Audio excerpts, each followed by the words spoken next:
Je dis, je suis étonné, mais je ne le suis pas comme ça. À l'époque des Actes des Apôtres, on était à peu près comme aujourd'hui, sinon pareil. C'est-à-dire que pour les bonnes gens que nous sommes, nous avons toujours de la difficulté à entrer dans l'évolution, même si les suggestions de l'évolution viennent de Dieu. Vous avez Saint-Pierre qui s'en va chez Corneille, et puis il entre chez un païen, donc il devient impur, il écoute, il leur parle, puis il va parce qu'il a été inspiré par Dieu d'agir, et puis il va un peu d'reculons parce que c'est des impurs, puis l'image des animaux impurs sur la nappe, là, ça ne lui fait pas tellement plaisir. Mais tout d'un coup, il découvre que ces gens-là ont reçu l'Esprit Saint. Alors, ils ont reçu l'Esprit Saint, on va les baptiser. On dit c'est la Pentecôte des païens. Alors là, il y a toute une évolution, mais quand il revient, les disciples disent qu'est-ce que tu as fait là? Es-tu rendu fou? Explique-toi. Tu as dépensé tes morts. Ça a été la même chose durant le règne du pape François. Il y avait des idées, il posait des gestes, puis beaucoup de gens disaient il est en train de détruire l'Église. Il faut tout faire pour la sauver, pour l'épargner. C'est exactement le texte de ce matin. Et on retrouve aussi la même chose dans l'Évangile. Jésus parle des brebis qui se rassemblent, etc. Et les pharisiens, et on dit dans l'Évangile, ils s'adressent aux pharisiens parce que ce sont des gens instruits, ce sont les religieux de l'époque, les gens bien. Le texte dit, ils ne comprirent pas de quoi il leur parlait. Bon, c'est beau de lire les textes, d'en saisir le sens, mais il faut revenir à nous-mêmes aussi.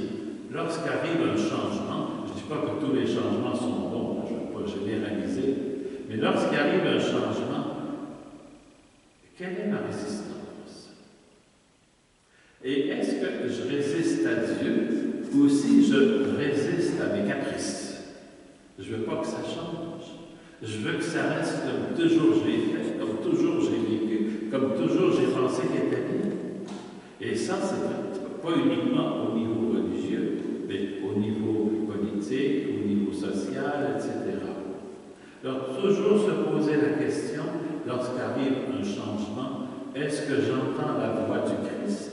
Est-ce que j'entends la voix du bon pasteur qui m'invite à sortir, à rentrer, à aller vers le vrai pâturage? Ou si j'entends mes propres résistances qui disent « ils ne vont pas croire n'importe quoi ». Et c'est un peu ce qui s'est passé dans les Actes des Apôtres. C'est aussi ce qui s'est passé à l'époque de Jésus. Et les puissances du mal et de la mort ont été plus fortes que ces paroles de vie. Parce qu'on dit bien ici à la fin de l'Évangile, « Je suis venu pour que les brebis aient la vie en abondance, et pour le remercier, on le crucifie. »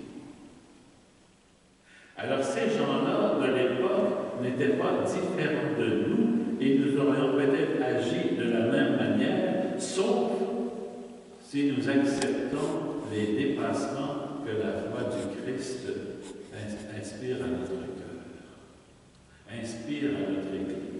Là, il vient d'arriver un nouveau pape, c'est sa lune de miel, on le surveille de tous côtés. Est-ce qu'il va être pour ou contre les Américains, pour ou contre les Russes? Qu'est-ce qu'il va dire sur les injustices? Quelle sera sa position sur les scandales, etc.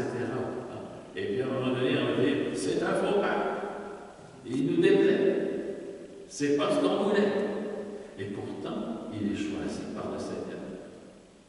Il est celui qui nous propose comme guide. Bon, j'exagère un peu, mais c'est pour être sûr que vous compreniez. Mais vous voyez quand même que nous autres, même personnellement, on peut avoir des petites résistances, on peut résister aux appels de conversion auxquels nous sommes appelés. Et on agit un peu comme les bonnes chances qui veulent sauver l'Église. Et la meilleure façon de la sauver, c'est de la rester telle qu'elle est. Que rien ne rouge.